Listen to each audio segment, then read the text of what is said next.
नमस्कार, मैं कमलेश कबीर आपका एक बार फिर स्वागत करता हूं इस नए एपिसोड में।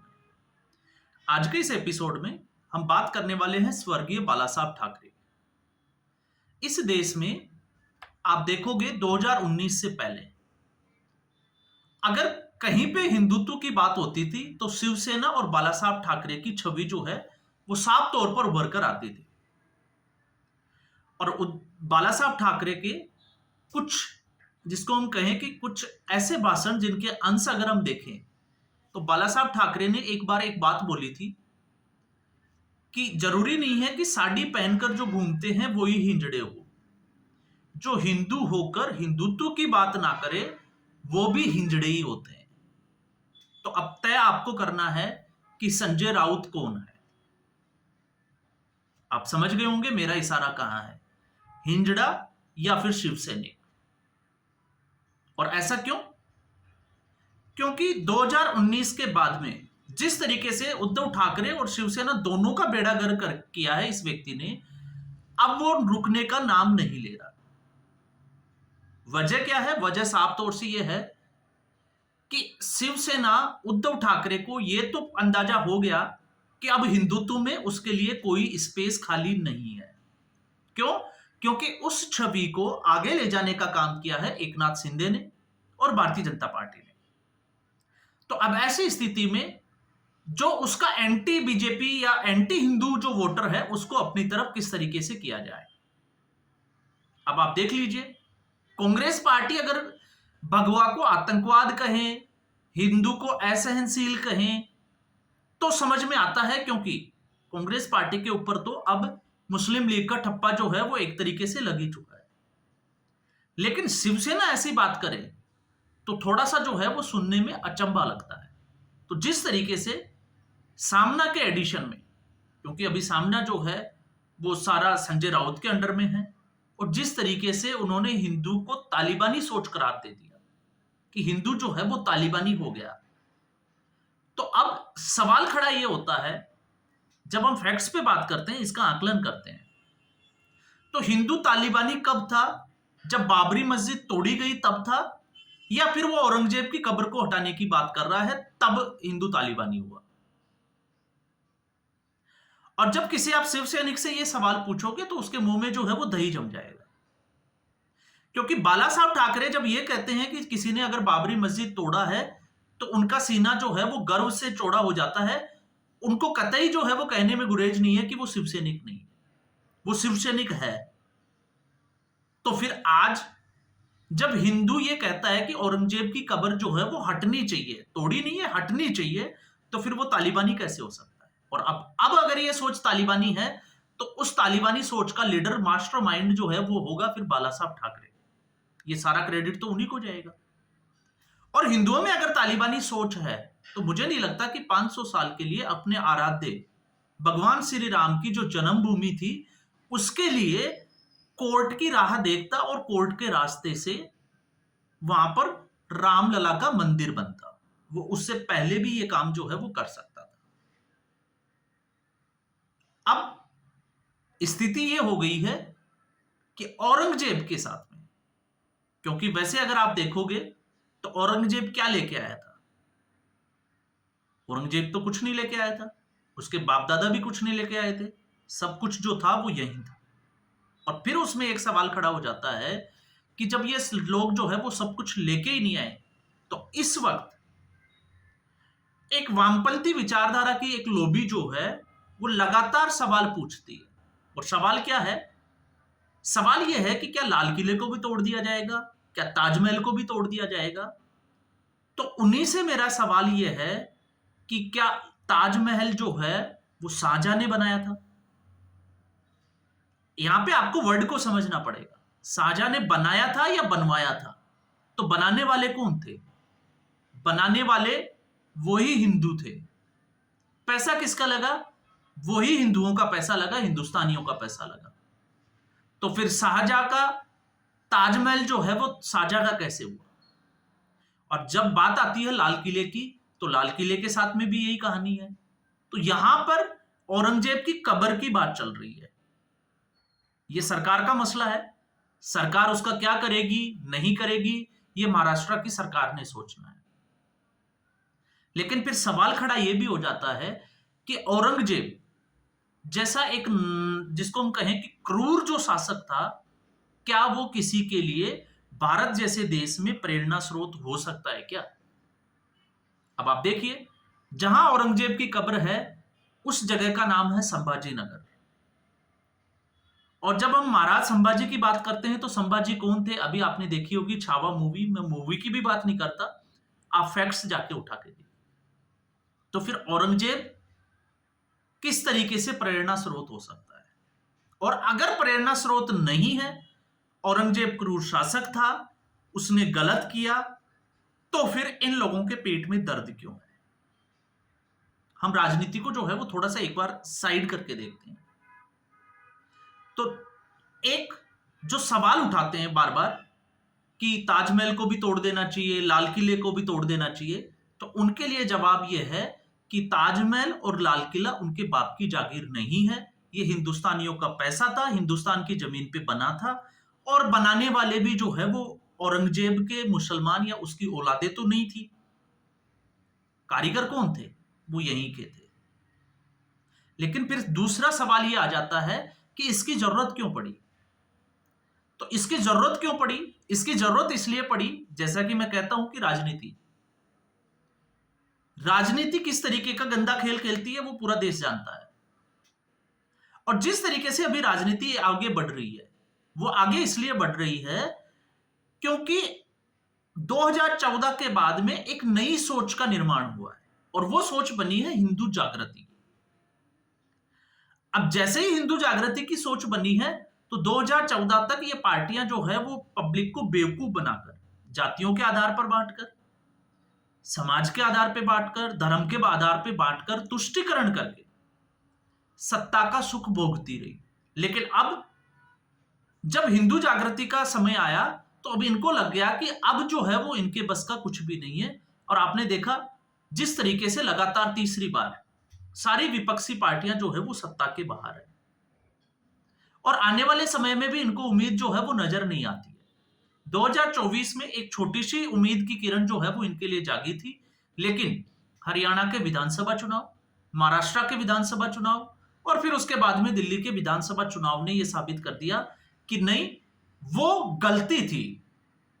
उस गलती को स्वीकार किया हिंदुओं ने भी, हम सीधे तौर पे कहें, और उस गलती को स्वीकार किया भारतीय जनता पार्टी ने भी। और फिर उसके बाद में आपने देखा होगा एक पूरी लॉबी लगी हुई है जो योगी आदित्यनाथ को एक तरीके से जो है वो जिसको कहें कि छवि खराब करने का काम कर रही है। वो दिन रात जो है वो योगी आदित्यनाथ की छवि को इस तरीके से बिगाड़ने का काम कर रही है कि अगर योगी आदित्यनाथ रहे तो हो सकता है कि आने वाले दिनों में तो क्या, कई सालों तक जो है वो दूसरी पार्टियां भारतीय राजनीति में सरवाइव भी नहीं कर पाएगी। और ये वाकई में जो है वो एक सच्चाई है। और सच्चाई क्यों है? क्योंकि अगर भारतीय जनता पार्टी के हम उदय की बात करते हैं, तो इस पार्टी का निर्माण ही जो है वो इसीलिए हुआ था क्योंकि एक धर्म समुदाय के विशेष के लोगों को, या हम कहें कि हिंदुओं की जो दबी हुई आवाज थी, उसको एक मंच पर लाने के लिए किसी राजनीतिक दल की जरूरत थी। और वो जो है वो चीजें दिखाई दी भारतीय जनता पार्टी में। और फिर जिस तरीके से भारतीय जनता पार्टी का राइजिंग, जिसको हम कहें कि पीरियड उदय हुआ, उसके बाद से भारतीय जनता पार्टी लगातार जो है उसका ग्राफ ऊपर जा रहा है, नीचे नहीं आ रहा। तो ये जो है, और फिर उसमें एक आप देखिए 2024 की एक छोटी सी गलती कि भारतीय जनता पार्टी को ये मिसअंडरस्टैंडिंग हो गई, गलतफहमी हो गई कि हमने जिस तरीके से मुसलमानों के लिए जो वेलफेयर स्कीम लेके आए हैं, उस स्कीम से मुसलमान जो है वो भारतीय जनता पार्टी के साथ आ जाएंगे। और इस भूल का नुकसान आप देखिए कि 2024 में जब आपकी उज्ज्वला योजना, आपका हर घर जो है वो शौचालय, हर घर जो है वो जल की योजना, और राशन, और भी बहुत सारी योजनाएं, प्रधानमंत्री आवास योजना, उसके बावजूद जो है वो अगर मुस्लिम मतदाता भारतीय जनता पार्टी की तरफ देखता भी नहीं है, तो आप सोच सकते हैं कि ये जो सोच है, उस सोच का अंजाम क्या है, वो किस तरीके से सोचती होगी। आपको अगर आज भी ये लगता है कि ये लोग जो है वो विकास के लिए, डेवलपमेंट के लिए काम करते हैं, तो इसका सबसे ताजा उदाहरण है पाकिस्तान। पाकिस्तान का विकास क्यों नहीं हुआ? वो इसलिए नहीं हुआ क्योंकि आज भी इस समुदाय विशेष के लोगों की सोच जो है वो मदरसों से बाहर नहीं निकल रही है। ये जो सोच है वो वहीं तक सीमित है, और यही एक कारण है कि ये जो परिस्थितियां बनी हुई है इस कौम की, वो इसीलिए बनी हुई है। और आज भी ये लोग जो है वो उससे बाहर निकलने का, मैं कहता हूं कोशिश तो बहुत दूर की बात होती है, ये सोच भी नहीं सकते, या उनके दिमाग में ये सोच आती भी नहीं। और फिर उसके अंदर जिस तरीके से 2024 में जो नुकसान हुआ, स्पेशली उत्तर प्रदेश की जमीन पर, और जब योगी आदित्यनाथ ने मोर्चा संभाला और जब वो ये कहते हैं कि बटोगे तो कटोगे, और उसके बाद में आप देखिए जिस तरीके से माहौल बदलता है राजनीतिक परिदृश्य में, तो रिजल्ट जो है महाराष्ट्र में तो लैंडस्लाइड विक्ट्री, हरियाणा में आपका अनुमान से बिल्कुल दूर, और फिर उसके बाद में दिल्ली। और जब हम दिल्ली की बात करते हैं तो दिल्ली में अरविंद केजरीवाल जिस तरीके से कट्टर ईमानदार की जो छवि थी, आपने देखा होगा, भ्रष्टाचार मुक्त, इंडिया अगेंस्ट करप्शन के मूवमेंट से एक पार्टी का उदय होता है, और वो पार्टी, वो राजनीतिक जो विचारधारा है वो देश के हर नागरिक के दिमाग में घर कर जाए कि अगर राजनीति को कोई बदल सकता है तो वो नरेंद्र मोदी भी नहीं, वो बदल सकता है अरविंद केजरीवाल। और फिर जब 2020 के बाद में उस सोच से विपरीत जब चीजें शुरू हो जाती है, अब लोगों को लगता है कि ये तो आखंड जो है वो भ्रष्टाचार में डूबी हुई पार्टी है, तो उस पार्टी का हश्र क्या हुआ आपने देखा। अब ये उद्धव ठाकरे को सोचना है कि जिस संजय राउत को वो आगे करके चल रहे हैं, तो अरविंद केजरीवाल का जो हश्र हुआ महाराष्ट्र के चुनाव में, वो ही शिवसेना उद्धव ठाकरे का। और शिवसेना उद्धव ठाकरे को ज्यादा नुकसान क्यों होगा? आज अगर भारतीय जनता पार्टी अपनी लाइन से थोड़ा सा हटकर अगर कुछ करती है तो उसकी कुछ सीटें कम हो सकती है, लेकिन जो पार्टी कट्टर हिंदुत्व की बात करती हो और 2019 के बाद में उन्हीं पार्टियों की गोद में जाकर बैठ जाएं जो हिंदुओं को दिन रात जो है वो गाली देने का काम करे, तो फिर लोगों के दिमाग में, जहन में जो है वो कौन सी बात घर करे। और आपने देखा उद्धव ठाकरे ने वो ही किया, और किसके कहने पे किया? हम तो हर बार जो है वो बात करते हैं, इसमें पार्टी में एक ही सपूनी है और वो है संजय राउत। जब तक संजय राउत है ये पार्टी टूटती चली जाएगी, और कहीं ऐसा ना हो कि लोग जो है वो उद्धव ठाकरे की शिवसेना का नाम तक ना ले। अब आप देखिए, जब मैं ये कहता हूं तो मैं ये क्यों कह रहा हूं, क्योंकि एक कट्टर हिंदुत्व से इसके उलट सीधा अगर ये कह दे कि हिंदू ही तालिबानी है या हिंदू की सोच जो है वो तालिबानी है, तो फिर उस पार्टी के साथ कौन लोग जो है वो जुड़ेगा। तो अब बाला साहब की जो विरासत है उसके ऊपर जो डेंट लगाने का काम किया है उद्धव ठाकरे ने, वो अपने आप में जग जाहिर है, और महाराष्ट्र का चुनाव परिणाम उसी का नतीजा है। और सबसे बड़ी बात यह है कि आकलन करना तो दूर, अहंकार की आप प्रकाष्ठा देखिए, सेम अगर आप देखोगे तो अरविंद केजरीवाल की तरह किस तरीके से बड़े बेशर्मी के साथ में वो मंच शेयर करते थे, और लगातार पूरी जग जाहिर हो गया कि हम बेईमान हैं, लेकिन फिर भी वो कहते थे कि आज भी अरविंद केजरीवाल जो है वो कट्टर ईमानदार है। और अगर यही शिवसेना अगर ये कहें आगे आगे आके कि आज वो कट्टर हिंदू है या कट्टर हिंदुत्व की विचारधारा पे चलती है, तो फिर थोड़ा सा जो है वो परिस्थिति हास्यास्पद हो जाती है। तो आपको एक कहावत होगी भारतीय संस्कृति में कि 3 जनरेशन एक परिवार की, वो उस परिवार को जो है वो आगे ले जाने का काम करती है, और फिर उसके बाद में आने वाली 3 पीढ़ियां जो है वो उसको गिराने का काम करती है। तो बाला साहब ठाकरे वो पीक पे थे, और उसके बाद में उद्धव ठाकरे जो है इस पार्टी का सर्वनाश करने पे तुले हुए हैं। और सर्वनाश कैसे कर रहे हैं ये आप सभी को पता है।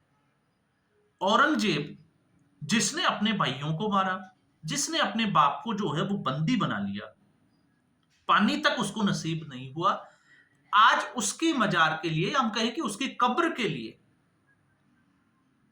जिसकी उम्मीद नहीं की जा सकती, वो शिवसेना अगर इस तरीके की बात करती हो, तो आप सोच सकते हो कि राजनीति में जो है वो लोगों की सोच कितनी गिर जाती है।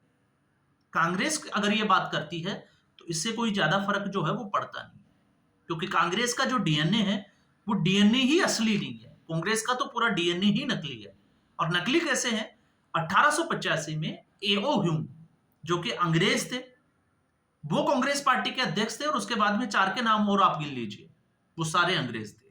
उसके बाद में आप देखिए किसके हाथों में कांग्रेस पार्टी रही, जवाहरलाल नेहरू, फिर इंदिरा गांधी हो गई, फिर उसके बाद में सोनिया कैसे गांधी हो गई, और अब जो है वो राहुल गांधी। और फिर अगर ये कहें कि दत्तात्रेय गोत्र के वो हिंदू है, तो वहां पर आपको बात समझ में आती है, क्योंकि वहां पर तो डीएनए ही जो है वो मिक्स ब्रीड का चल रहा है, आप उससे उम्मीद नहीं कर सकते।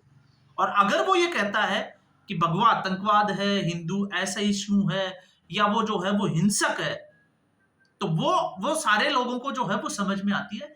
उसका कोई ज्यादा असर जो है वो लोगों के दिमाग के ऊपर तो नहीं होता, लोगों की सोच के ऊपर नहीं होता। लेकिन अगर शिवसेना जैसी पार्टी इस तरीके की बात करती है, तो उसका असर जो है वो दूरगामी होना निश्चित है। और यही एक बात है, आप देखिए कि जिस तरीके से इस वक्त शिवसेना के जो प्रवक्ता है उनसे भी डिफेंड नहीं हो रहा, मामला जो है वो यहां तक बढ़ गया है।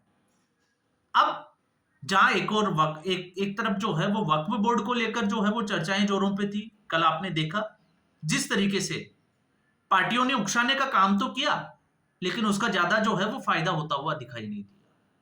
तो आप सोच के देखिए, एक ऐसे देश में जिस पार्टी का, जिसको कहें कि पहचान ही हिंदुत्व हो, और अगर वो उसके उलट काम करना शुरू कर दे, तो उस पार्टी का भविष्य क्या है। और इस पार्टी का भविष्य आपको जो है वो साफ तौर से दिख रहा है। आने वाले बीएमसी के चुनावों में भी ये जो है वो तस्वीरें साफ हो जाएगी। और जब ये लोग ये कहते हैं, तो आप देखिए धीरे धीरे समय के साथ जो है वो चीजें किस तरीके से बदल रही है। कल तक जो लोग जो है वो सर पे बैठकर तांडव करते थे, नाच नाचते थे, आज वही लोग जो है वो धमकी देने पे आ गए और दुबके हुए बैठे हैं। तो ये स्थिति जो है वो कैसे बदली, इसके पीछे भी कोई सोच होगी। तो सोच बदलती है तो उस देश की जो है वो तस्वीर भी बदलती है। अगर वो सही रास्ते पे सकारात्मक की तरफ है तो सकारात्मक, और नकारात्मक है तो नकारात्मक। तो आज के एपिसोड में बस इतना ही। उम्मीद करूंगा वीडियो एपिसोड आपको पसंद आया होगा। आपका कोई सुझाव, कोई कमेंट, वो अवश्य करें। और अगर आपको वीडियो एपिसोड पसंद आए तो वीडियो को लाइक करें, शेयर करें, चैनल जरूर सब्सक्राइब करें। धन्यवाद।